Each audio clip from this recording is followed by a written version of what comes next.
In learning Latin, it isn't just the form of the language itself, it's actually reading the substance of those works. And so there are many works, for example, the Stoic essays of Seneca, where he's talking about De Providentia, on providence, or Cicero on duties. It isn't just about esoteric things, it's about how a person should live. And so in reading something like On the Duties, which is a work that Cicero wrote to his young son after he'd been studying in Athens for a year, he said, this is probably how you ought to be thinking about things. And so it's an instruction manual on right and proper action and thinking.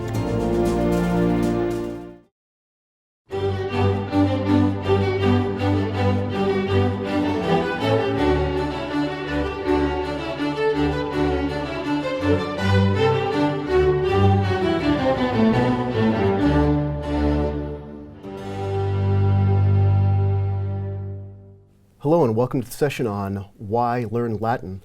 For most of you, Latin is probably Greek to you and just as foreign as anything else. And so what I would like to do is try to explain the benefits of Latin and a reason to take Latin.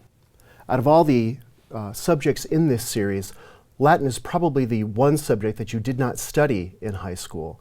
And unlike English, math, or the sciences, since it was the one you did not take, it is probably the least understood and perhaps the most misunderstood. And what I'd like to do here today is clear up some of those misconceptions, show the benefits of Latin, and perhaps give you a reason why Latin should be in your curriculum. So of the benefits of Latin, it's been said that perhaps 60% of the words in the English language come from either Greek or Latin roots. And so everything that I say today about Latin would also be just as true about the Greek language and the benefits of taking Greek as well as Latin. That in Latin we have phrases that make their way into English, and what I have over here are a few of those phrases now. So we have id est, which we often see in literature or in text as i.e., literally means that is. So if you see i.e. in a text, it is. E.g., exempli gratia means for the sake of an example. Per se meaning through itself. So studying Latin per se, through itself, will not make you intelligent, but it will make you happier. Ipso facto, by the very fact itself, by the deed itself, something is done. Habeas corpus you may find in a legal context. What it literally means is, may you have the body. And it's a writ that you would present to a judge asking for the release of a person. So you would ask that it's a request to receive the body or the person, live body obviously, receive your person from incarceration. And finally, although this has an English pronunciation, vice versa in Latin is actually vice versa, with the turn having been reversed. And so with the tables sort of having been turned. So it works from English to Latin and vice versa, from Latin to English. Other benefits of a study in Latin are to break down words. Again, looking at those 60% of the words that come to English from Latin, we have a wonderful word that we would like to break down and perhaps defeat: procrastination. If we take this word literally and break it down into its parts, we can divide it here: pro, the next part is cras, and then tin-ation. Pro means for the sake of. Cross means tomorrow. Tin is a abbreviated form of the verb to have or to hold. And then this ending here, atio, which would be there in the Latin, or ation, is the verbal action. So it connotes a verbal action. So this is the act of holding off for the sake of tomorrow something. Procrastination literally means putting off until tomorrow. Another word that we can break down into parts: irrevocable. We would divide between the two R's, ear, and then re, and then woka, or woke, and then abo. The ir prefix is what we get with in or im, so it negates something. So something that is possible and impossible, it's just the prefix in plus m, and those two sounds merge into one, so impossible. Something that is revocable, it becomes irrevocable, and so that's a negating one. Re, as you might imagine, is again or back.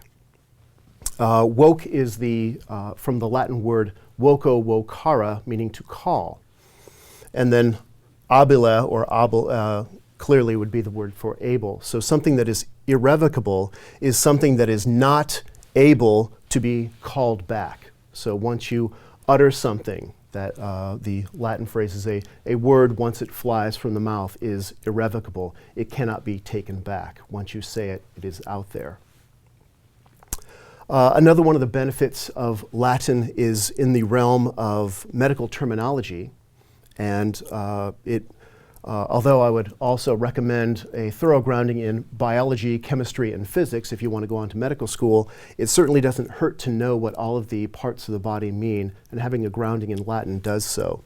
So the latissimus dorsi is actually, this is the adjective meaning to the side, and this is the superlative of that adjective. So it means the farthest to one side, or the most outside, and dorsi is the genitive of the word for back. So it means the outermost part of the back, and that's the muscle group right here, the latissimus dorsi. Think of dorsal fin or something on your favorite porpoise or shark for dorsi there. The xiphoid process, this is one of my subtleties to bring Greek into the conversation here. The xiphoid process is part of the body if you're learning CPR, and in CPR training, it's the one thing that you try not to, it's where you measure up to start doing your chest compressions, and it's usually the thing that breaks every time someone does perform CPR on an actual person. But if we break this word down, we'll start with the Latin word and end on the Greek. Process is pro, again meaning to the fore or forward, and kes is sort of going forward. So this is a protrusion, is what this means. So, and xiphoid, if we take the oid ending, where we have things like factoid, humanoid, paranoid, it really deals with things that are like this. So a humanoid is like a human. A factoid is like a fact. But a xiphoid, this root, xyphos, means sword. And so the xiphoid process is actually a knife-like protrusion. And so getting to know all of these words would help you in understanding biology and understanding the origins of a word, making more correct use of the language. Other benefits as we work up the chain, starting from the basic elements of the Latin words themselves, the next stage of this would be learning of grammatical terms. Of these grammatical terms, we learn the essential elements of a language, and Latin and also Greek being very complex languages, if we learn the basic elements of a more complex language, approaching any other language that is less complex will make learning that second language much easier. For example, the learning of any other Romance languages, those derived directly from Latin, such as Italian, French, Spanish, or Portuguese.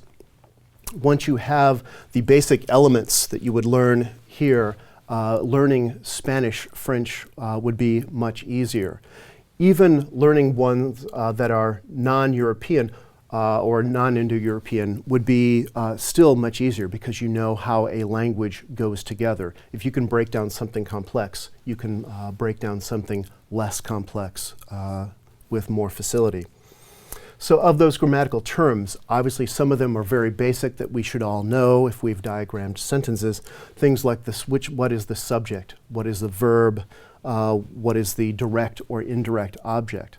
But as we get a little more complex in these languages, we start learning things such as person number, tense, mood, and voice. so that when we see any verb, we should be able to identify whether it's a first person singular, present, indicative, active. In other words, it is a verb that has the first person singular, I, present, and let's just use woko, wokara. I call is a first person singular, present, indicative, active verb. So every time you look at a verb, you then start analyzing it according to the criteria that, of verbal information. Other grammatical terms that come up, things such as the perfect passive participle, showing a participle is a verbal adjective. That is, it has adjectival qualities. They modify or limit nouns, but they also have verbal qualities. These are qualities of tense and also voice. So we can talk about something that is currently performing the action of a verb, that will perform the action of the verb, or has already performed the action of the verb. Or we can also use voice there. So either something that performs the action of the verb, change the voice from active to passive, and it can receive the action of the verb. So something like a broken arm, the word broken is the adjective or the participle that describes the arm, an arm that has received the action of the verb break. Running water is an adjective that describes the water that is performing the action of the verb run, or say flowing water or something like that. We can get even fancier and bring in terms such as the pluperfect passive subjunctive. In talking about different moods of the verb, we can talk about things that we know absolutely exist, and we use the indicative mood, the indicative for that, which conveys things that are either statements or questions of fact. It matters not whether they are in the past, present, or future. It's that the mode of them is conveyed as informational, either as a statement or question of fact. I see you, do you see me? We can also change that mood to a command, see me, hear me, sit up straight, do your homework, something like that, where the mode of verbal information is conveyed as a command.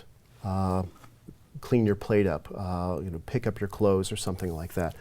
But we can also talk about things that we know are not true or in fact impossible. We can talk about possibilities with the verb. So when we talk about things in the subjunctive, may the road always rise up to meet you. It's not a statement of fact. The road isn't rising up to meet you, but it's the hope that it is. So we can talk about, we can convey hopes in the mood of a verb. We can also talk about things that are absolutely impossible. If I were you, I would take Latin. But in that statement, if I were you, is the knowledge that I am in fact not you. But yet, if that were the condition, so we can talk about impossible conditions, I would, as a potential act, do something. I would take Latin. I would also take Greek. We can talk about impossibilities in the past as well. Had I only known then what I know now, but in fact I don't, or I didn't. Had I known then, I would have taken Greek or Latin. So we can talk about impossibilities. And once we learn about these systems, we start expecting them in language. We know what the tricks of language are, and we start anticipating them as we read other languages. And so when we come across French, Spanish, or German, and this happened in my experience with the languages, we would get direct objects, and I was craving indirect objects because I had the ability to absorb those languages. I was wanting to use the subjunctive because I knew how it was used, and I wanted that as a tool, and so I craved the language faster, and I could learn it faster than most of my compatriots who had neither Greek nor Latin. So these students, and let me throw in one more just for fun. This is something that English doesn't have, but it's something that Latin does. And so to wow you with a grammatical term, the future passive periphrastic with the so-called dative of agent. if that isn't a seller for why you should take Latin, you could find out what that actually means. But a passive periphrastic, a periphrasis, which itself is a Greek term, the Latin equivalent is a circumlocution, and it's a way of talking around something, an event that will happen in the future.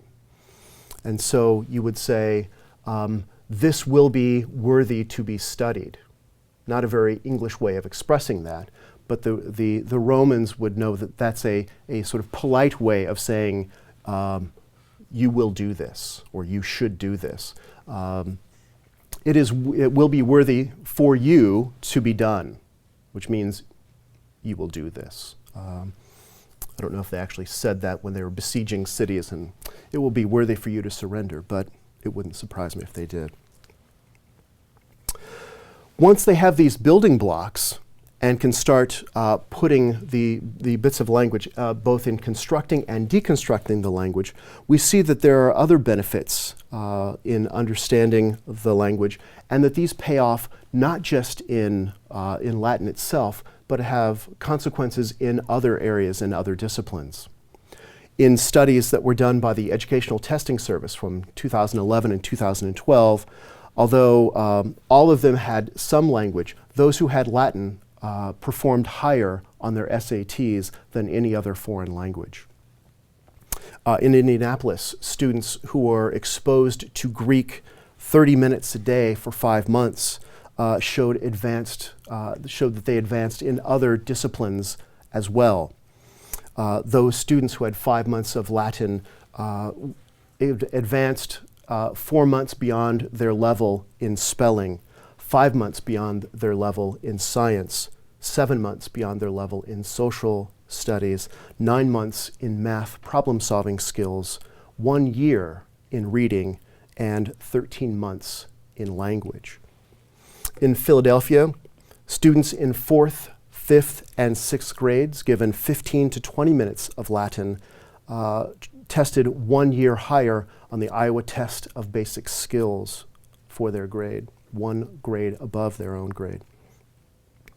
And for those going on to college, incoming freshmen at the University of Tennessee, Knoxville, for students who had any foreign language, again, those who had Latin had a grade point average of 0.3 points higher than any other students. So what we see are the benefits accruing to Latin. What they also, when taking Latin, what we get in putting those elements together to form sentences is that the students get a sense of style and a sense of the rhetorical tropes. When students read great literature, they will understand how great writers form sentences. They will break those sentences down. They will reconstruct those sentences if they do prose composition. And they will start to learn various tropes, such as hyperbaton, which is the separation of a noun from its modifier. So we wouldn't say the big building in the center of town. You would say the big in the center of town building. You could separate the noun from its modifier in Latin because of the way that the language works.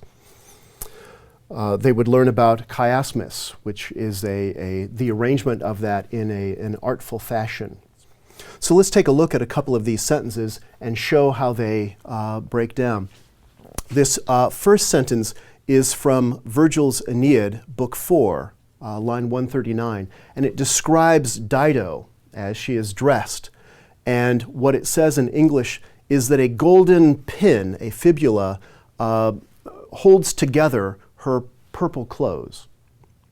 But yet, that's the English word order. The Latin word order, so if I showed you the words as they appeared in English word order, it would be a golden pin connects her purple clothing. But what we have here in Latin is what we call a golden line in which we have adjective 1 and adjective 2 with the verb in the middle, and then we have noun 1, noun 2. So we would connect 1 and 2 are the ones together and the twos together, and then you have the verb in the middle. So what we see is a balance here: adjective, adjective, verb, noun, noun. It's impossible to translate that in exactly the word order that you get in English. And so more often than not, students say, well, why don't they write in the right word order? The way that Latin works is we know that this adjective modifies this noun because they agree in case, number, and gender. Latin is an inflected language, and so unlike English, where word order is essential to meaning, if we say man bites dog or dog bites man, the first word in that sentence is the subject. Even though it's the same word, man, dog, and bite are all the same three words in the sentence, the first word is the subject in an English sentence, and after the verb, that would be your direct object. So man bites dog is different from dog bites man. In Latin, word order is not as essential. That what we want to know is the case of that word, and that will tell you its grammatical function. So that frees up word order in Latin, so they can have something very artful like this, where gold and purple are juxtaposed together. Both of these are royal and signs of wealth. So we put those two together, and then the word for join joins the adjectives and the nouns together. So quite an artful sentence there, something that is not possible to do exactly in English. English, of course, would have its own art. This next sentence is the one fragment that we have from the poet Gallus, who seems to have died under some unfortunate circumstances when he got crosswise with the Emperor Augustus. And what we have left from him is this phrase, which again has a similar function as the one above, where we have it divides two lands by one river. But the word for divide, again, is the middle. The word for two is, in fact, the last word, two lands by one river. And so what we have here is adjective one, noun one, the verb noun two, and adjective two. Or sorry, adjective one, going with tellures. So if we connect them, we have one and river and lands and two. So one and two bracketing this phrase. And then what we have is what we call a syntactic enactment. That is, the syntax of the verb divide actually, literally, divides the land from the river, or actually divides the land in two. So we have, it divides two lands with one river, and in fact, the river is dividing those lands. Something that, again, that English cannot quite approximate. Our next fragment comes from an ancient poet, Ennius, and it illustrates a great example of the Greek term tmesis, which is a cutting of a word. And what it means is, with a stone, he caved in his skull. And the operative word on the tmesis here is that the word for skull is cerebrum, obviously where we get the English word cerebrum. And what you see is the verb here, comminuit, which means to cave in, is actually caving in the word cerebrum. So again, a syntactic enactment, not so much by the rock itself, but by the action of the rock. That with the rock, he caved in his skull. The next one is of dubious origin. It's attributed to Hannibal. And this will be a good example of Latin and something that is also untranslatable in English. It's attributed to Hannibal, and what it says is, I'm wearing you down, I'm grinding you down, Rome, with my bare hand, which is probably a bit of hyperbole there, another phrase that you will learn once you have some Latin. Give your missiles, which presumably means hand over your weapons, and then this is the plural imperative, hide, run away, run and hide. But what makes this fantastic is that if you divide it differently, you get te, row, row, ma, ma, nu, nu, da, da, te, te, la, la, te, te. No way to translate that in English. But in fact, you take two syllables, and now it sounds, it's almost impossible not to see that when you do it. But before, written as it is with capitals and punctuation, it doesn't look like it's the same syllable repeated twice, and means something even though it is the same syllable repeated twice. And finally, we have an example here from the 8th book of the Aeneid, describing the shield of Aeneas as he has received it from the god Vulcan, brought to him by his mother Venus. And it describes the history of Rome that has not yet been played out. And so Aeneas does not quite understand the magnitude of what he's holding. But the sentence says, and with a huge siege, he was pressing upon the city. And this is Lars Porsena, who was attacking early Rome. And what's special about this sentence is another syntactic enactment. This is a line of dactylic hexameter. It's the meter of epic, which is the same meter that Homer wrote the Iliad and Odyssey in. It was adapted into Latin by Ennius, and Virgil is employing it in his Aeneid. And what makes this line special is that we have an open vowel here and an open vowel there. And instead of saying que or, those elide into one sound, and we get que there. And with a final em, that's actually an open vowel. Think of more of a French vowel where it isn't. It's more of an on than it is an m sound. And so these two also elide. And so if we were to pronounce this line, it would be engen ti quer bobsidiona premebat. And again, what it means is he was pressing the city with a huge siege. So let's look at the words huge siege. Well, he's pressing it. So if you're surrounding a city, the city is in fact literally surrounded by a huge siege. Not only that, it's pressing upon them, and we have elision there. So the huge siege is literally biting into the city itself. Again, not something that can literally be translated into English, but it's a syntactic enactment. The syntax of the sentence enacts the verb of the sentence itself. Those are some of the highlights of Latin and some of the joys of learning Latin and reading something in the original.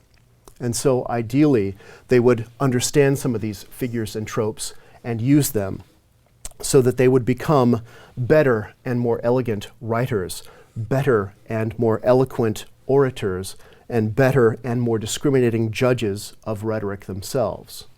And that, in fact, was an example of an ascending tricolon in anaphora with a syndeton. That is, a tricolon, there are three elements: better and more elegant writers, better and more eloquent orators, and better and more discriminating judges of rhetoric themselves. Those three elements. In anaphora, I repeated the same thing in each of those examples. Better and more something, better and more elegant, better and more eloquent, and better and more discriminating. It's also ascending in its tricolon in that each of those elements gets longer as it goes. There are more syllables in better and more eloquent orators than there are in better and more elegant writers. And finally, better and more discriminating judges of rhetoric is the third and largest element there. It's also with a syndeton, a lack of connectives. It's not better and more eloquent writers and better and more eloquent orators and better and more, but each of them is without connective: better and more elegant writers, better and more eloquent orators, better and more discriminating judges of rhetoric. So seeing those things as Cicero would compose a sentence and translating those into English. Those who study Cicero would be able to do that themselves. So those are three of the great benefits, but in and of themselves, I don't think constitute a reason or a justification for why you should learn Latin. Those are all side benefits. the benefit of improved SAT scores, the improvement of math scores or social studies scores, the knowledge of rhetorical figures and tropes, the expansion of your vocabulary. All of those are side benefits, not ends and of themselves. By analogy, when you go to college, you get to meet a bunch of great new people. You get to learn how to budget your time, and you get to live on your own and make your own decisions. But I would think that college would be a very expensive place to go if all you wanted to do was meet new friends, budget your time, and live on your own. I think what we need is a higher goal or a higher objective to learn Latin than merely to increase our vocabulary. And I think there, what we must do is look to a higher purpose on that and say that we would like to engage ourselves in a great conversation of ideas and do that in the original language. I didn't take Greek or Latin because I wanted to increase my vocabulary.